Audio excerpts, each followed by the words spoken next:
Hey, what's up there, Vermont? We've got a new bill that really needs to be looked at. It's the H.57 bill, the abortion rights bill that's presently being proposed in Vermont's House, Vermont Senate. The Vermont state legislators are addressing with or addressing the new bill that Democrat New York Governor Andrew Cuomo just signed into law over in New York. Big smiles, big kisses for all the pro-choice women over there in New York who can now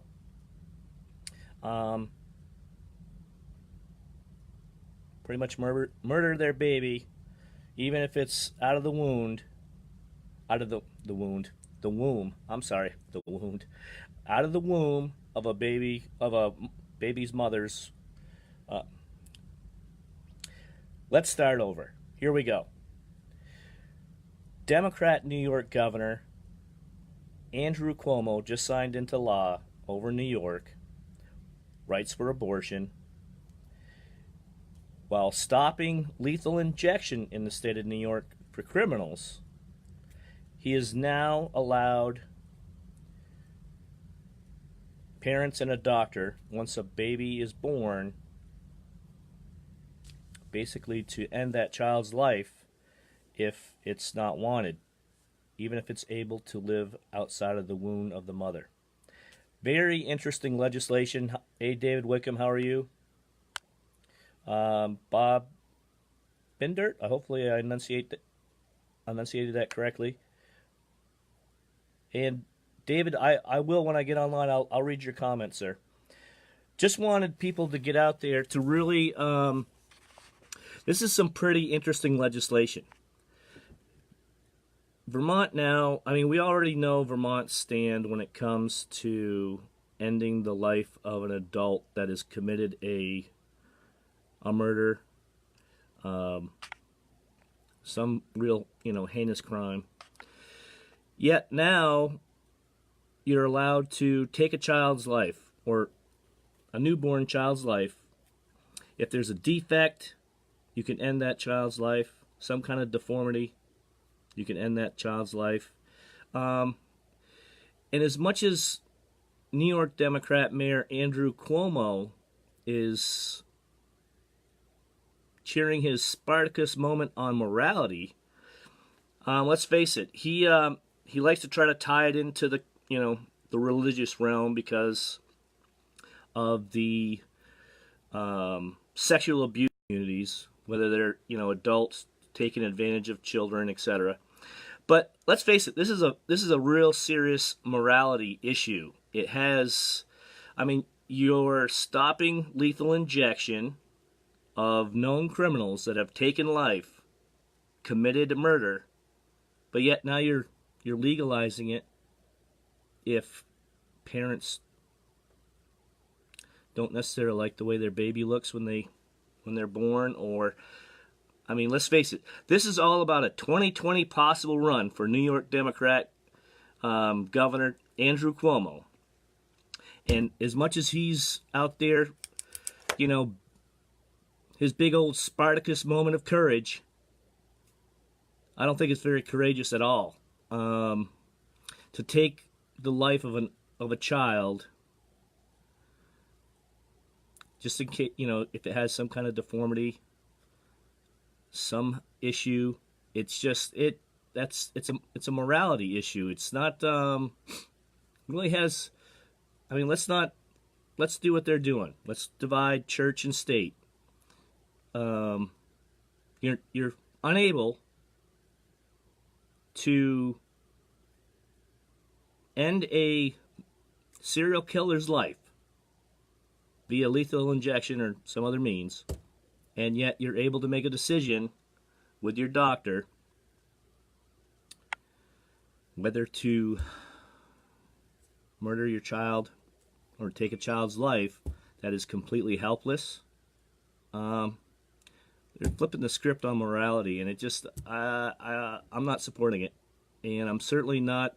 I'm not buying into this far left money-making business model. I mean,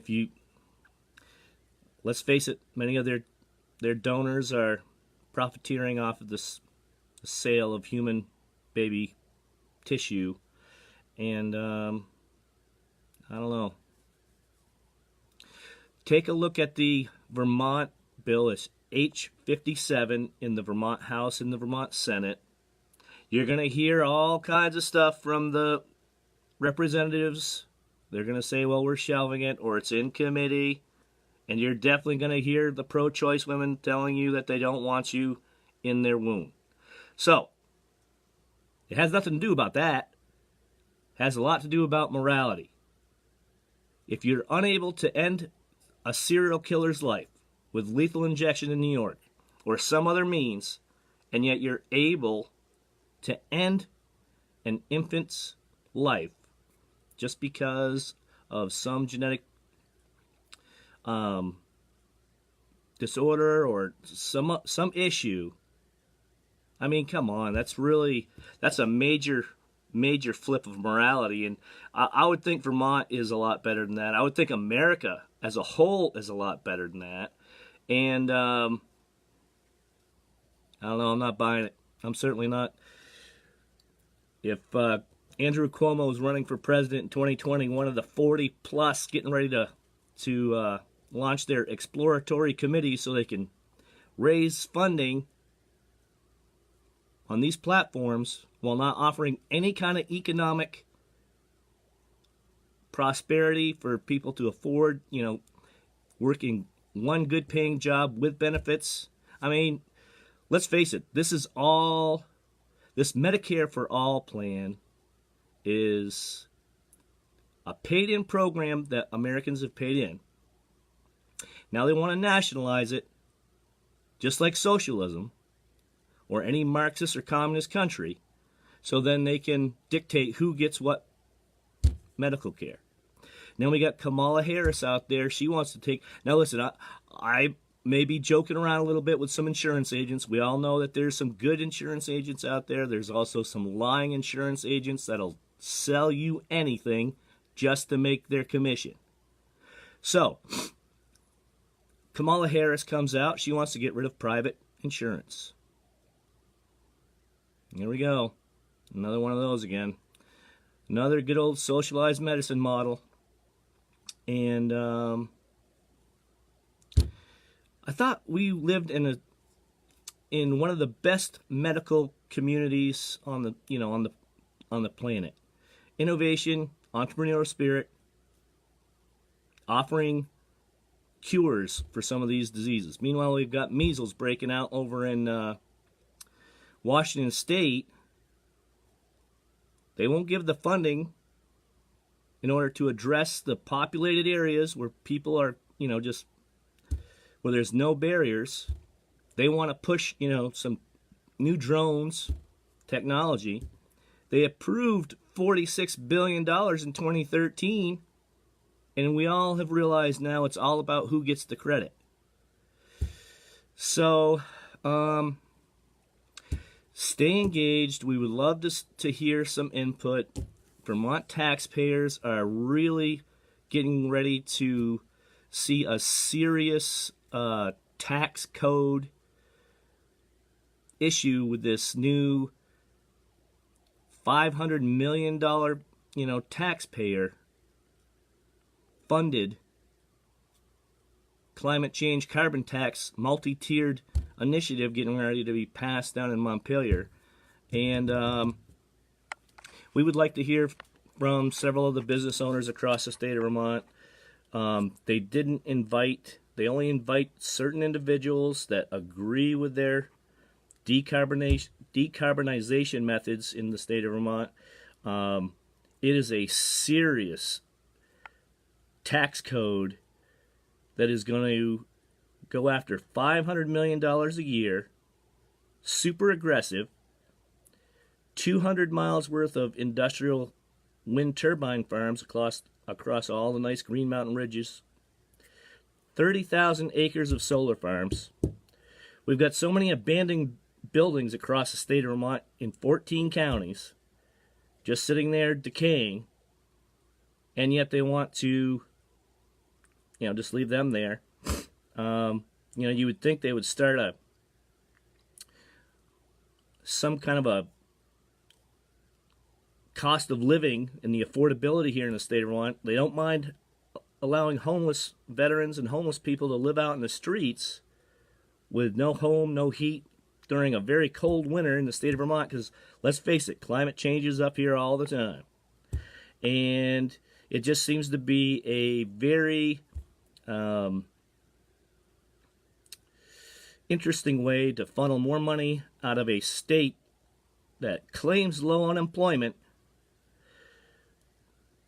Chittenden County and the Queen City, they're way up in the profit, the top tier, super wealthy individuals up there.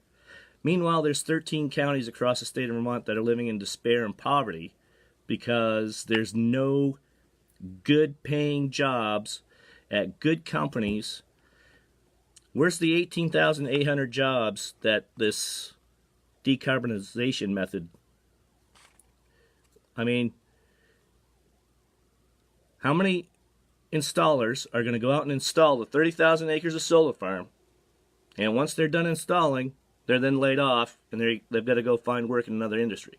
Now listen, I care about my climate. I care about climate change.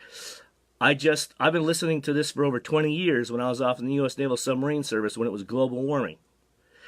And it's a taxpayer Ponzi scheme to just put on a bigger burden on Vermont's taxpayers. And they're going to razzle and dazzle you with the science. They're going to sit there and basically tell you, you don't know what you're talking about. You didn't do your research. I mean, what's your when you get done, call me. Will do, Mr. Wickham. I'll call you in a sec. Just want to finish this up. We've got some new links for information for all the Vermont taxpayers across the state of Vermont. Look up I've posted a LinkedIn SlideShare net. It has the opposing view video along with the decarbonization methods that are planned, the tax structure that they plan on getting you in. This whole new carbon taxes multi-tiered approach is going to seriously affect the 96% of small business owners across the state of Vermont. It is a well paid for good old Queen City, Leahyism, Sanderism, Welchism, picking out their minions in the Vermont House and the Vermont Senate to make sure that they can push that agenda. I still feel that Vermont voters deserve a lot better. They should actually please stay engaged. I realize many of you feel that you're beaten down and that you can't actually make a change or address some of the horrible legislation that they're trying to pass down in Montpelier. But maybe I'm a hard-headed optimist. I just feel that the Vermont taxpayers deserve a lot better. And I do feel we can bring back good-paying jobs across 14 counties. As a startup myself that would like to build a high-tech business model here in the state of Vermont and actually employ Vermonters with good-paying jobs, it is a very difficult process. So please stay engaged. I'm going to be doing more. We've got speaking events coming up for the No Carbon Tax Vermont tour. It's posted. JT Dodge is doing a great job getting people involved. We have a lot more business owners that are starting to step up across all 14 counties of the state of Vermont. So pass the word, and please stay engaged. Go to these town halls. Ask the great questions because you deserve better. So anyways, get out. Enjoy some of the sun today. It is cold, but it's pretty out there. So have a great day, everybody.